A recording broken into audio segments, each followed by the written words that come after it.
interesting nuggets to think about, to read. So why would we do this? Well, because one of the reasons I wrote this book was because I've been teaching on the court of heaven for over 11 years now. Wow. And so people, they're still wrapping their head around it. They're still saying, okay, the court of heaven is not a method, it's a dimension of the spirit.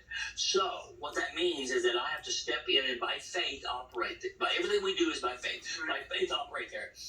What I have discovered is that you can approach the court of heaven on almost any basis. In other words, you can take anything into the courts of heaven.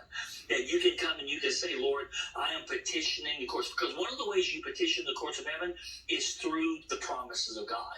In other words, God said in Isaiah 43:26, he said, put me in remembrance. Let us contend together, state your case that you may be acquitted. So God literally says there, the way you present a case is to put me in remembrance. Well, put me in remembrance of what?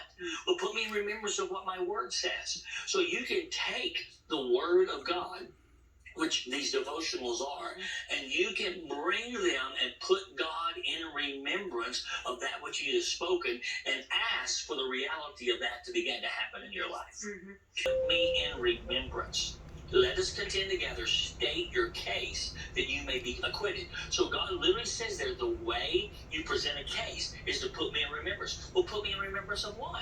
Well, put me in remembrance of what my word says. So you can take the word of God, which these devotionals are, and you can bring them and put God in remembrance of that which you have spoken and ask for the reality of that to begin to happen in your life.